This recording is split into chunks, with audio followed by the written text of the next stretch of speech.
સ્વાગત છે વિદ્યાર્થી મિત્રો આજના નવા વિડીયોમાં. ધોરણ 12 વિષય સંસ્કૃત પાઠ નંબર 10 અન્યોક્તયઃ અન્યોક્તિ. જોઈએ પ્રસ્તાવના. સંસ્કૃત ભાષા અને સાહિત્યમાં અલંકારોનું આગવું સ્થાન છે. આ કારણથી સંસ્કૃત જગતમાં સાહિત્ય શાસ્ત્રને અલંકાર શાસ્ત્ર તરીકે પણ ઓળખવામાં આવે છે. અલંકાર શાસ્ત્રોની સંખ્યામાં ઘણી મોટી છે, પણ તેમાં અપ્રસ્તુત પ્રશંસા એક વિશિષ્ટ અલંકાર તરીકે પ્રસિદ્ધ પામેલો છે. તે એટલા સુધી કે જો કોઈ વ્યક્તિ પોતાની જાતને સંસ્કૃત કવિ તરીકે પ્રતિષ્ઠા પ્રાપ્ત કરવા ઈચ્છતી હોય તો તેણે પોતાના કાવ્યમાં અપ્રસ્તુત પ્રશંસા અલંકારનો સમુચિત પ્રમાણમાં પ્રયોગ કરવો પડે. આમ સંસ્કૃત કાવ્યસૃષ્ટિમાં આ અપ્રસ્તુત પ્રશંસા અલંકાર કવિની વિશિષ્ટ પ્રતિભાની ઓળખ જેવી બની રહ્યો છે. આ અપ્રસ્તુત પ્રશંસાને અન્યોક્તિ તરીકે પણ ઓળખવામાં આવે છે. એનું કારણ એ છે કે અહીં જે વસ્તુનું વર્ણન હોય છે તેને બહાનું બનાવીને કોઈ અન્ય જ વસ્તુનું વર્ણન કરવાનું લક્ષ્ય રહેલું હોય છે. આ પાઠમાં સંસ્કૃત સાહિત્યના વિવિધ ગ્રંથોમાંથી પસંદ કરીને 6 પદ્યો મૂકવામાં આવ્યા છે.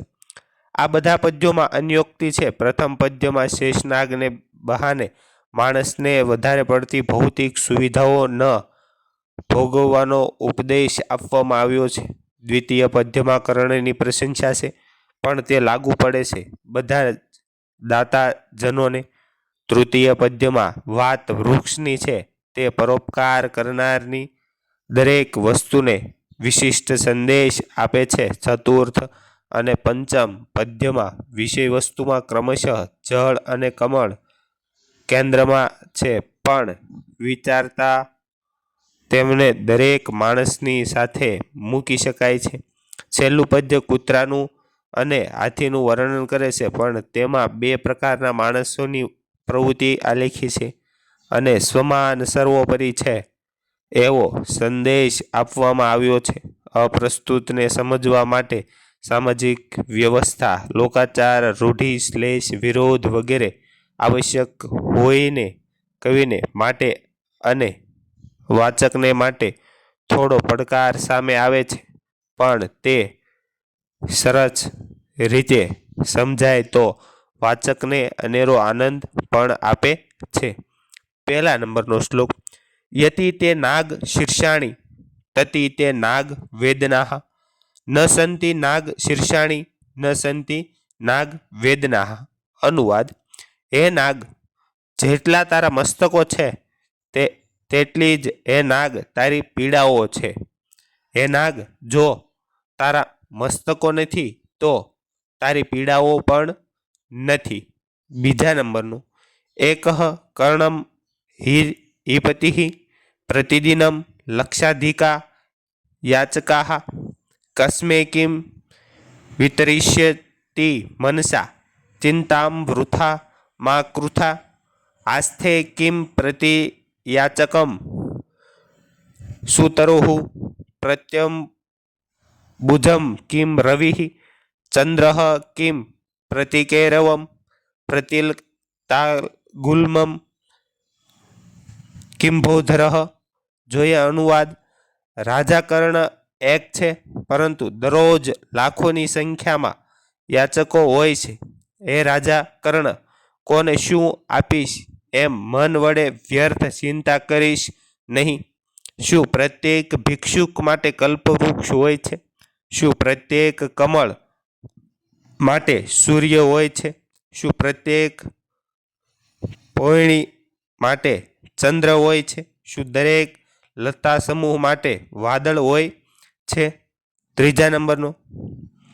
અધ્વન્ય ધ્વનિ તરવઃ પથી પથી પથિકૈઃ ઉપાસ્યતે ચાયાઃ ધન્ય સ કોઅપી વિતપી યમ ધ્વગો ગૃહગતઃ સ્મરતિ. અનુવાદ.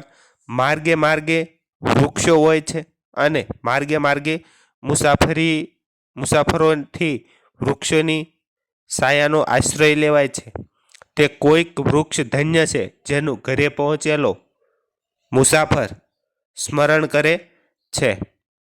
ચોથા નંબરનું, સત્યમ નામ ગુણ તવાસ્તિ સહજ સ્વાભાવિકી સ્વસ્થા કિમ બ્રૂમ સુશિતામ ભવતી શુચય સ્પર્શેણ યસ્યા પરે કિમ વાત પરમુચ્છતે સ્તુતિપદમ યજ્વી વનમ દેહિનામ ત્વમ ચેન્ની ચ પથેન ગચ્છસી પયઃ કત્સ્વામ નિરોધમ ક્ષમઃ. અનુવાદ: હે જળ, તારો શીતળતા નામે ગુણ કુદરતી છે, તારી નિર્મળતા સ્વાભાવિક છે, તારી પવિત્રતાને તો શું કહીએ, જેના સ્પર્શથી બીજા અન્ય પણ શુદ્ધ થઈ જાય છે. આ અથવા પ્રશંસા કરવા યોગ્ય પદ કહેવાયું છે. તું તો પ્રાણીઓનું જીવન છે. હે જળ, આ કારણસર જ્યારે તું ઢળતા માર્ગે જાય છે ત્યારે તને રોકવા માટે કોણ સમર્થ છે? પાંચમા નંબરનું, નિરર્થકમ જન્મમ ગતમ નલિયા યયા ન દ્રષ્ટમ તુહિનાશુમ બિમ ઉત્પરી રિંદો અપી નિષ્ફલેવ દ્રષ્ટા પ્રફુલ્લા નલિની ન યેન. અનુવાદ: જેના વડે ચંદ્ર બિંબને જોવામાં આવ્યું નથી, તે દિવસની કમલિનીનો જન્મ નકામો ગયો છે અથવા તો નિરર્થક ગયો છે. જેણે ખીલેલી કમળ વેલને જોઈ નથી, તે ચંદ્રની ઉત્પત્તિ એટલે કે ચંદ્રનો જન્મ નિષ્ફળ છે. છઠ્ઠા નંબરનો, લાલંગુ લચાલનમ અધઃ ચરણાપાતમ ભૂમો નિપત્યે વદનો દર્શનમ.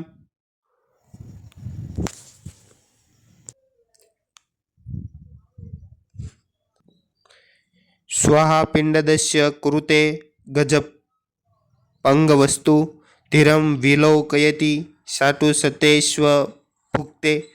અનુવાદ: કૂતરું ખાવાનું આપનાર માણસની આગળ સામે પૂંછડી પટપટાવે છે, નીચે તેના પગમાં પડે છે, જમીન પર આલોટીને તેને મુખ અને પેટ દેખાડે છે, પરંતુ શ્રેષ્ઠ હાથી ખાવાનું આપનારની સામે ધીરજતાપૂર્વક જુએ છે અને અનેક અતિશય વહાલભર્યા વચનો પછી ખુશામતના વચનોથી ખાય છે. તો વિદ્યાર્થી મિત્રો, અને વિડીયો ગમ્યો હોય તો લાઇક, શેર અને સબસ્ક્રાઈબ કરવાનું ભૂલતા નહીં. મળીએ આગળના વિડીયોમાં. આભાર. Thank you. ધન્યવાદ.